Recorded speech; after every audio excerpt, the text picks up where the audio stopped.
Tables and seats are now on sale for the biggest night in the digital video calendar, the TellyCast Digital Video Awards. We're celebrating excellence in the only award ceremony created especially for the social video industry, with over 100 channels, shows and series shortlisted across 27 categories. It all takes place on the evening of 5th of June during South by Southwest London Week at the luxurious Londoner Hotel in Leicester Square. The guest list reads like the who's who in the next generation of entertainment. So book your table, half table or seat now and join the talent and executives shaping the content industry of tomorrow. Just visit digitalvideoawards.co.uk to secure your place now. The TellyCast Digital Video Awards, the biggest night in the digital video calendar. We'll see you there.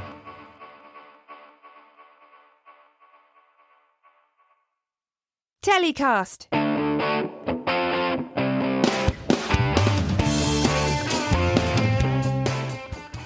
Hi, I'm Justin Crosby and welcome to another TellyCast. For this week's show, we're back again at the TellyCast Brand-Funded Entertainment Summit at Advertising Week Europe for another panel session. The Future of Digital Branded Content panel is moderated by COLabX's Matt Ford and features Rupert, Britton, Head of Creative Strategy at Publicis Media, Ronayne, Executive Creative Director at LADbible Group, and Manager of the Sidemen, Jordan Schwarzenberger. And just a quick reminder, you can find exclusive content industry video interviews on our YouTube channel. Just click the link in the episode description to subscribe for free, or search TellyCast TV, that's TellyCast with a Y, on YouTube. I hope you enjoy the show. Thanks, everybody. Thanks for joining us today. Really pleased to see such a full room. Still people coming in, but we'll wait for them to come in and grab some seats and stuff. So welcome to the future of digital branded content. We'll start by just giving you guys a little bit of intro into what we're here to talk about, really. The branded content itself on digital has probably been around for about 10 years. I think the inception really from video social branded content started with the likes of LADbible and Unilad back in the day, and it's really kind of developed and moved on over those 10 years. So we're here to talk about, that was then, that was the history, but what does it look like moving forward?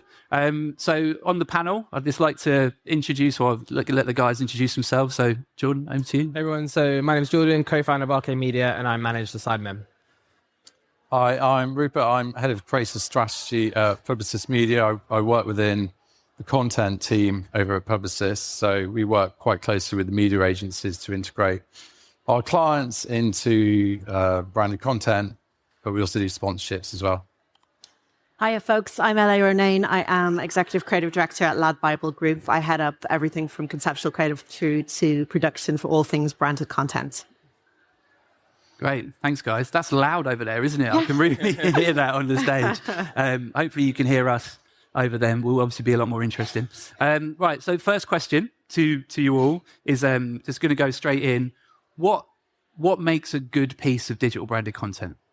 Yeah, so I think for me, a good piece of branded content is when the brand, nowadays anyway, is giving creativity as much as they can over to creators who are validating what they do every day by testing, learning, knowing what's performing well, knowing what's not performing well, and putting it to practice constantly. I think when you see bad branded content, you can often see an overreach in terms of the creative coming from the brand versus the person they're trying to work with or the publisher. And I think that went from when I was back at LADbible, same thing. The more trust that the brands gave over to the creative partner, the better. The more brands got involved, the worse the content always was. So I think the less brands get involved creatively and the more they hand it over, the better, in my head. What do you think? Yeah. It's the brand hat. So I think, good branded content has to satisfy two parties. So it has to, on the first hand, it has to be content that genuinely interests the audience that it was designed for, created for. So I totally agree with that. But it also has to deliver the outcomes that the brand who's actually paying for that content wants to see from it. So that might be generating awareness, it might be driving brand consideration, shifting brand perception, sometimes even driving commerce directly. Yeah, I think it's about mediating between what the brand wants and what the audience wants. And that's kind of really what we have to do within our industry. I feel like I should be sitting in the middle of you guys. I'm going to go ahead and say, for me, it's all about really unexpected creative ideas that are generated by insights based on the audience. You have to really understand who you're speaking to connect with them in a way that's culturally relevant. And there's loads of different ways that you can do that. It's essential to sort of understand the audience and what makes them, what they're into, what makes them excited, and then going in and cutting through the noise and doing something that feels big and interesting and really creative. Yeah, I think that's it. I think a good piece of branded content strikes the balance between whether it's creator or if it's publisher, media owner, and the brand and what they're looking to do and what they're looking to achieve. A bad piece is when it probably goes too far one way or the other, isn't it? And I think we've probably all been there and seen the instances of all of that stuff. But Rupert, starting with you next, because it leads nicely on to what are brands looking for when they're looking to do piece of digital branded content, a series, as a one-off? What is it that brands are looking for? I mean, it really depends what's in our brief. So all our work is answering a brief that we're given. Yeah. So say it might be like generating awareness, or it might be shifting brand perception. I think what we're looking for is the creation of an asset which we're not reliant upon paid-for media to create the appeal. So by this, I mean that I think there's often a danger that we can almost hide behind a content amplification plan, for example. If we're just like forcing people to watch content, then it's no real difference from interruptive advertising. It's about creating something that creates that genuine appeal. You're asking for someone's time to watch your content or engage with the content or play with the content in gaming, for example. So you have to give them something back. Yeah. LA, what do you think? Coming from the other side, what do you think brands, or what are LADbible looking for, or what do they think the brands are looking for? I think it's about moving at the speed of social and doing that in a sort of in a consistent way. Obviously, LADbible Group is well established in this space, and is one of the biggest youth publishers in the world now. We really fully, like I was saying before, understand the audience. So that means that we get to offer brands that insight and that intel to really help with them on a strategic level, more and more so, to make sure that we're developing work that will cut through and gain traction. And really, that's about having deep knowledge of the algorithms and how that works, working closely with creators in the right and correct and relevant ways, redefining, I guess, new spaces and new offerings for client solutions, really, and just keeping that up and never taking the sort of eye off the weather storm. Yeah. And Jordan, same question to you. Obviously, the creators working with brands is nothing new, but how do they approach it? How important is it to hit the brand objectives when they're doing? Yeah, I mean, I think this is the gap. We were obviously just talking about this, right? I think there is a bit of a gap between creators understanding the kind of corporate needs of the brand and then the brand trusting the creator. And there is an opportunity there, I think, to bridge that relationship. I think in terms of what brands want, it's hopefully about especially when working with the Sidemen or anyone like them, it's knowing that they're accessing their voice, their audience, but it's allowing them, as I was saying before, the kind of freedom to do it. And the best relationships are the ones where there is that kind of trust both ways, where you know that the creator is going to go above and beyond to try and deliver as much value as they can for the brand in terms of conversions, awareness, whatever the objectives are. But at the same time, there's that trust creatively that they're going to do it in a way that's real to them, because there's nothing worse than a hashtag ad, terrible piece of branded content that everyone swipes past and no one actually engages with. So it's about, as you say, striking that happy medium. Yeah, completely agree. LADbible, Unilad, they've been around for a long time. Their businesses were both built before they became one business. Now the biggest youth publisher in the world. Their offering was built from social branded content back in the, I don't know, some people here will probably remember this, 2015 Facebook days of UGC content, turning that, which is what audiences were engaging with at that time, into what brands were, wanting to spend on at the time, because that's what was reaching, in some instances, tens of millions of people. How have LADbible developed over that time, do you think? And what do you think, how will they continue to build on that success? I think, there's always been a real respect of the audience and the channels as it's evolved and grown. And of course, the whole group, and most recently with our acquisition of Betches out of America, which is massively exciting. We've always been looking to see certainly from a brand point of view, how we can grow different voices and represent different members of the youth audience, not just here, but across the pond around the world as well. And like I kind of mentioned before, that's always been about sort of understanding the algorithms and the channels, but not being sort of beholden to them. So working really closely with them, but more sort of doing it on behalf of the audience as the sort of best mate of the internet for these guys. And I think in terms of the future, that's just about, as more and more brands are kind of going, right, I don't want to just do one little kind of sort of small campaign, thinking about it in the longer term, thinking about it in I guess, like traditional media mindsets into the new system that can just, it can grow and shape and develop in whatever way we need it to for our brands. Yeah. Okay. And just picking up on what you said about the platforms. Yeah. Are there any that you guys gravitate more towards that are a better place for distribution of branded content than others?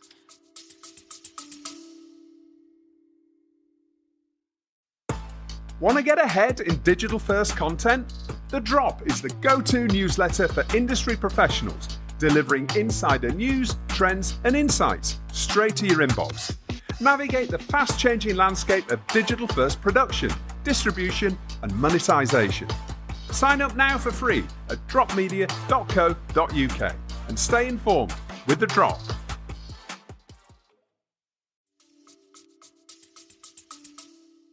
I think all of them have different benefits and different sort of use cases. Like TikTok didn't really exist for us a couple of years ago, and now it's like it's such an enormous driver for for certain things that we're talking about for certain brands as well. To me, I think it's like the sort of bigger ambition or strategy or idea that solves a brand problem, and then working with the right people to bring it to life in the right media mix. Yeah. So that's across all of the channels, but also within our sort of brand matrix of the different offerings that we have, from lad to UniLad to sport, networking, closer with our brands in the States as well, female focus like on Tyler there as well. It's really, like I say, solving that big creative opportunity and then like doing the right media for it. Yeah. Rupert, I'm going to go to you for the same question, actually. Are you looking at specific platforms when you're working on briefs on behalf of your clients? I'd say, like, when we're talking about digital branded content, socials on every single plan. And in terms of platforms, it's usual. It's like TikTok, Instagram. I mean, you probably go more TikTok if it's a younger audience. I mean, more increasingly, we're trying to go into gaming spaces because those are social environments too. Roblox, Fortnite. Yeah. In fact, I think some of the best branded content I've seen recently is in those virtual world spaces. Yeah. But again, it's the same thing. It's the same principle. It's about giving that audience something back to warrant then investing their time in your content. So, it might be like Frank's Hot Sauce creating a mini game in Fortnite where you can throw chickens into hot lava.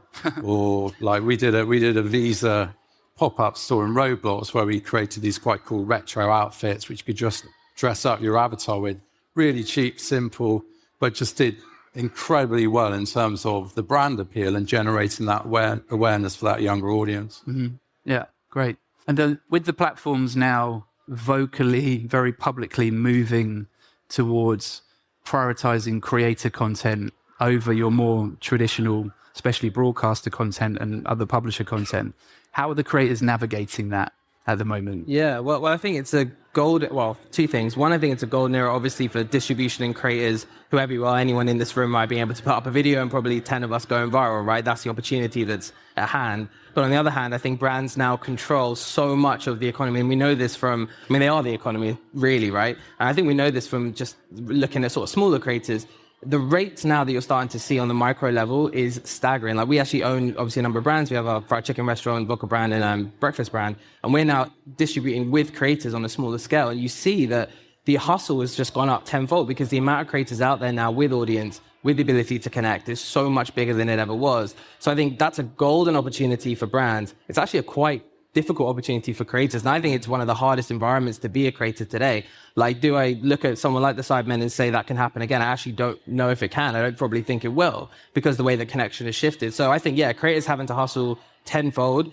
Brands are obviously living the good life because they can buy videos for £500, £300 now. But what it does mean is competition's up. You're going to have to do a lot more, I think, to have a career than branded content as a creator. And I think relying on brands for your income is the first mistake. It needs to be a gateway to then unlocking direct revenue that you actually own. Because if you're relying on brands, I think it's a race to the bottom in many ways. Yeah.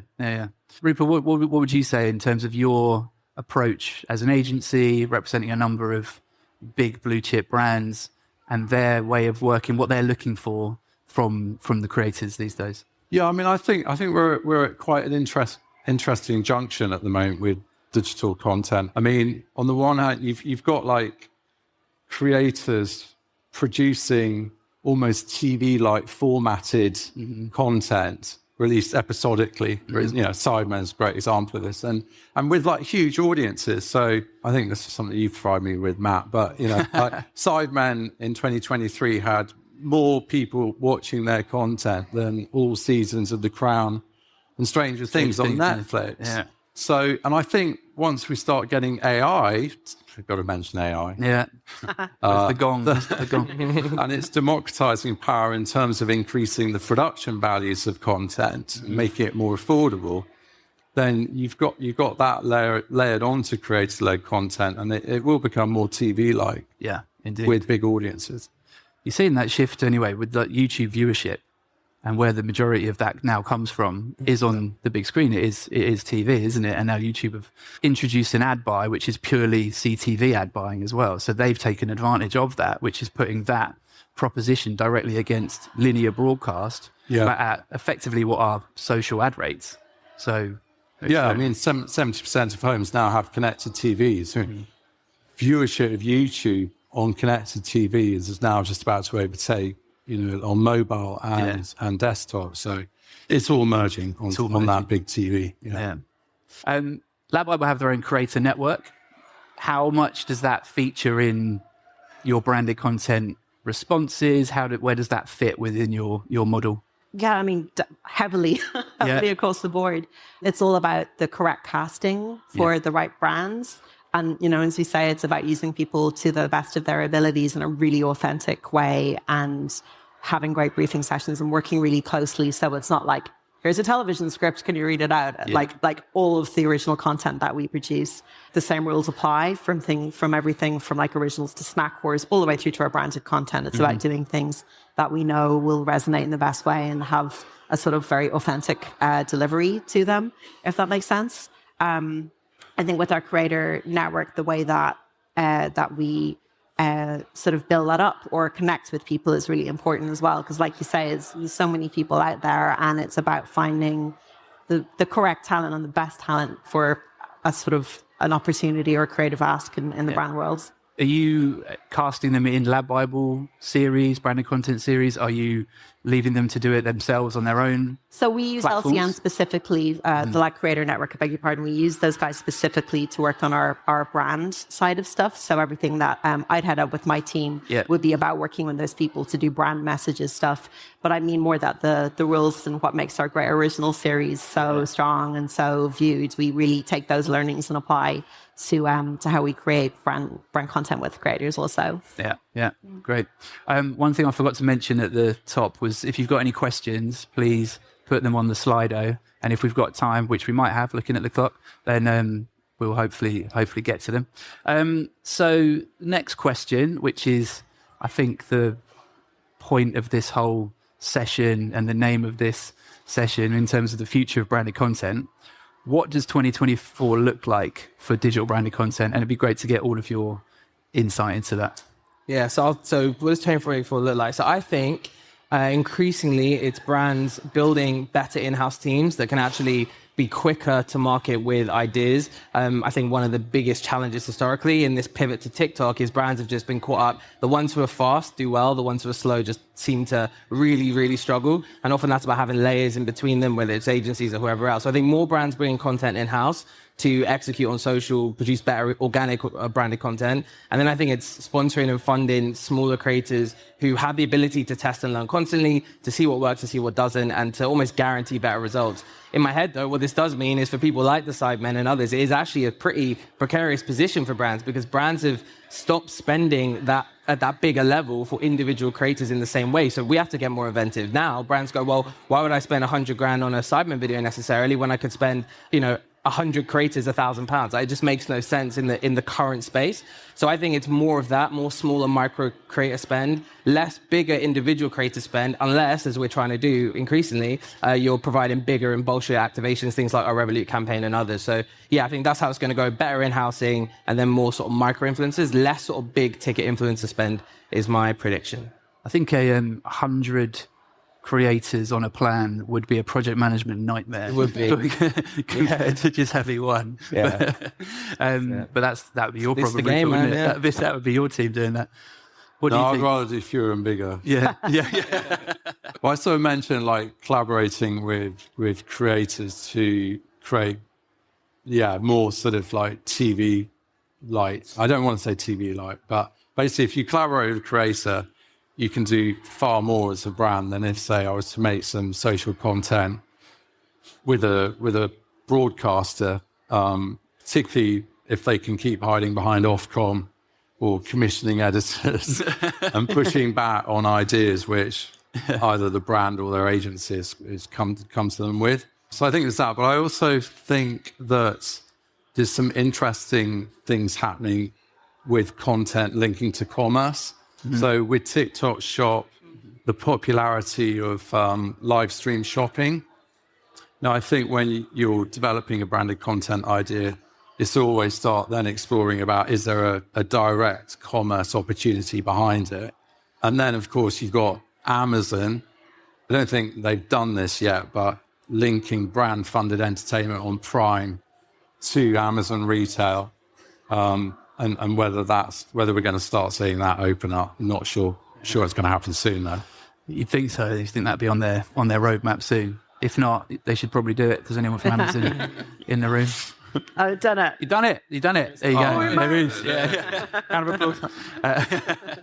LA, what do you think? What do you think the future holds? I mean, trends-wise, in this year, I don't like macro or micro trends just move so quickly that you just kind of need to sort of let it be and do its thing. Yeah. But what I have seen a lot more of, even in my time of Lad, which hasn't been that long, I've only been there since September last year, has been the increase in serious brand considerations, serious brand partnerships coming in, not just talking about like a couple of weeks, but like, what does a year mean? What does 2 years mean? Mm. How can we like bake our social prowess and our social knowledge into their actual brand strategy? And that's like all different sectors of brands has been like amazing and such a brilliant challenge to kind of take it from the very top and then look about that in a sort of a future way. So I've definitely seen a lot more of that happening at LAD, which is brilliant. And then I think in terms of the audience, everyone's grown up with the phone in their hand. They know all the channels. They know when something is branded. They don't mind it as long as it's done in a certain way. To me, the results that we see, that has to be pure play entertainment. Like it has to be really fun and engaging and simple, or it has to really stand for what the youth audience care about in their actual communities and the actual causes that they like. And I think brands really need to understand that and sort of get into it to be a part of that cultural relevance curve. Yeah. Okay. This is the final question before we go to questions from the audience. Please keep them coming. For the brands in the room, those who are looking at investing in this space or contemplating investing in this space, why should they do it? Jordan, I'll come to you first. Why should brands invest in space? I think, look, there's a massive opportunity in leveraging the audiences of others. And because audiences are being built each and every day at such a pace as we see, the curve of relevance as a creator now is as up and down as it's ever been. I think it's a massive opportunity for brands. As I said, brands are winning right now. They control everything. So if you are a brand in the room, it's like now's the golden age to be experimenting, to be taking as many risks as possible, working with as many different creators as possible, testing different creatives, using what works and then taking that on to another level. It's a constant game of testing and learning now. And so if you have the capital to invest in it, it's the best way to, as I say, leverage other audiences and get scale. And yeah, it's a no-brainer right now for brands. Great, thanks. Rupert, I mean, you're telling them all the time, so I mean, part of it is about like getting around ad avoidance and to be in these spaces where people are actually almost expecting brands to be as well. Yeah. I mean, by providing content, you've got more of an opportunity, I think, with storytelling. So you can have a richer or deep message that you can do through content. I think the other way of looking at content is the fact that chances are you're probably not going to be doing it by yourself. You're probably going to be doing it with a creator or a publisher or a trusted media brand.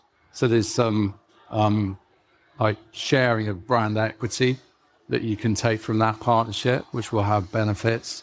And yeah, I think those are probably the key things that, I mean, the other reason why people get in branded content is the fact that sometimes they might not have the budgets to create big glossy advertising. Yep. So there might be a financial reason. I don't really want to say that because there should be more of a positive reason for doing it, but that is definitely at play. Yeah, great. Thank you. LA, over to you. I honestly think it's just the most fun that you can have as a brand right now, and especially if you're hungry to make work and to move quickly and to be a part of, the proper social entertainment space. It's the best way to activate and to move quickly and to not kind of plan things, to test and learn, to lean on the teams that we have at places like Lab, Sidemen, all of us up here on the stage could like help to do that. And it's the most gratifying thing to get that sort of instant response from the audience as well. Yeah. Well, that's it. You can't you? You can get that instant response. And from that, it's immensely measurable. You can't hide behind it because it's there in front of you. You can see, you can see that. You can see from the comments, from the engagement. You can see how many views have been bought versus how many organically earned on that content as well. I mean, you can't hide from the metrics. So when you're creating that stuff, you have to be able to deliver it. Otherwise, it's not like the other mediums, is it? You can't see the numbers on other mediums, but you can on social branded content. So measurement is real. Right, I'm going to go to Slido while we've got a couple of minutes left. Okay, question. How do we navigate the potential issues around trust and brand safe environments within the creator world and outlets like LADbible? I'm going to assume that's come from a traditional media owner. Brand safety, I think. How do you navigate brand safety as a creator? So I think it's one of those things, right? It's like if you want high rewards, you got to take risks. And I think now, especially, it's very difficult to fully control that. It's almost impossible. People are fallible. People are risky by default. And those who are entertaining often do sometimes come up with riskier content. I think as brands, it's about picking the people who most align with your values, most align with you as a brand, finding those fits of true advocacy, and then accepting that if you want to win big, you're going to have to take risks. And that sometimes means giving the keys over to people who can do things slightly differently. That's where you're going to get the biggest upshoots. Mm-hmm. And then I think also that's why the influence marketing side is just popping off on a micro level so well, because there is a level of distance between you sponsoring, a TikTok creator making a video on their channel and you working on that kind of deeper partnership, which maybe would have been in the publisher style. Like that is a bit of distance that maybe helps with risk potentially. Agreed. What do you think?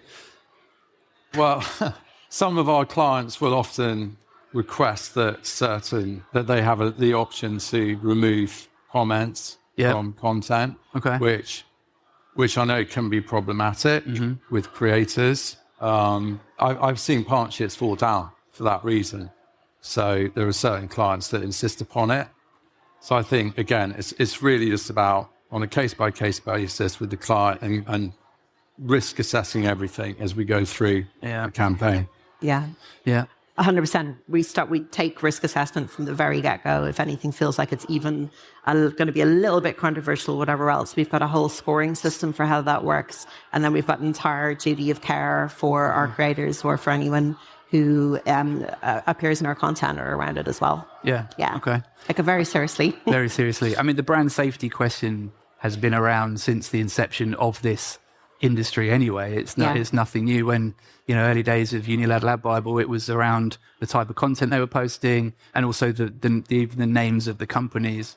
You've got Bible in it, you've got Lad in it. It became an excuse, in my opinion. I think that the braver that the brands became, because the audience speaks for itself, and the fact that if you want to reach those audiences, go where they are to the content they're consuming, which then was the that was the content they were consuming. It still is, but obviously now it's creators as well. So there's an element of risk that comes with it, I think, and you have to be brave.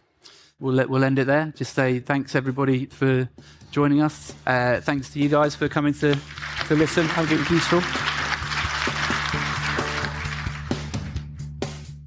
Well, that's about it for another week's show. I hope you enjoyed it. TellyCast was produced by Spirit Studios and recorded in London. For videos featuring movers and shakers of the TV and digital content industries, don't forget to subscribe to TellyCast on YouTube. Just click the link in the episode description or search TellyCast TV on YouTube. We'll see you next week for another show. Until then, stay safe.